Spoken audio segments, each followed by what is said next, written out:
We are very excited that AsiaPay has accepted our invitation to be one of the featured companies in the FinTech Spotlight video series, collaborated between Invest Hong Kong and FinTech Association of Hong Kong. As one of the homegrown success stories, AsiaPay basically has demonstrated their amazing ability to be successful in a highly competitive payment sector. And this video will serve as a very useful platform in showcasing the company's success and also serve as an example for local fintech to strive towards.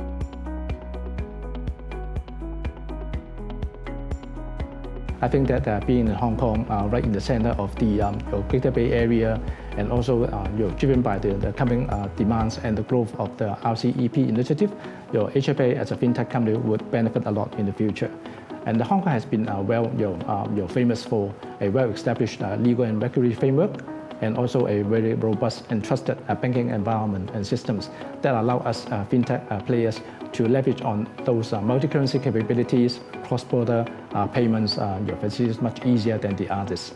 Definitely, Hong Kong is a hometown for a lot of young generations who are very adaptive to new technologies, as evidenced by the penetration of a smartphone and also internet. That this group of young generations and people are much more receptive on the payment technologies and help us to grow further. And the last of all, definitely would be the access to fintech talents. Hong Kong has long been established fintech center in Asia, and we are able to get access to a lot of these professionals easier to help us to grow.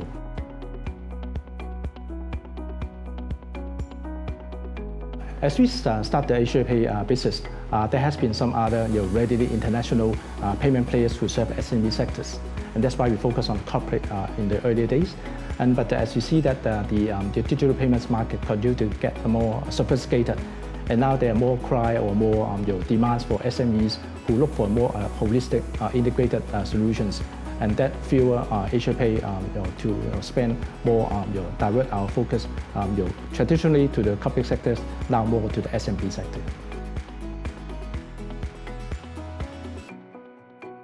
Thank you so much. It has been a great honor to be a part of Samsung and also the Google's.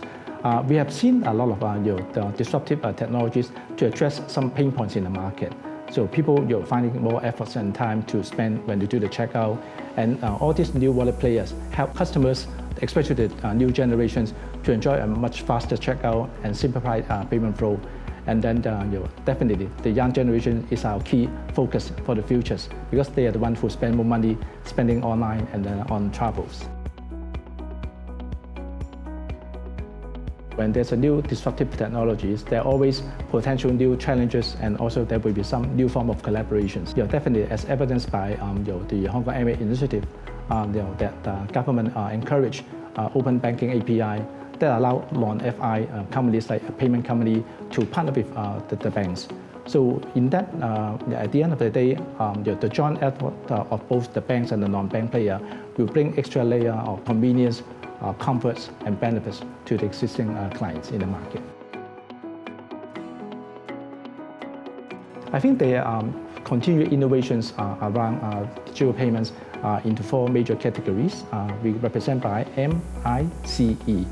The first letter M stands for methods, payment methods. You can see that in the past recent years, there are more new form of digital payments, from wallet to bank-to-bank transfers that are available to the public. The second letter I stand for infrastructure.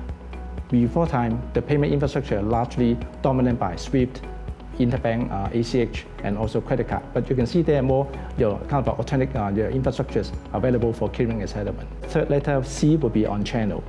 In the old days, when you talk about digital commerce, largely it's talk about e-commerce and m-commerce. But now everyone knows that you can shop at home, not only on the website, but also on social media, chatbot, or whatever. The last letter E stands for payment experience. There are more continual new innovations that further to enhance the experience of checkout payment. They don't want to spend so much time on doing a lot of steps before the final payment is made. So you can see a lot of new disruptive technologies like biometrics, kind of a chatbot, or sound automations and all this will make will open up new chapters of digital payments in the coming years.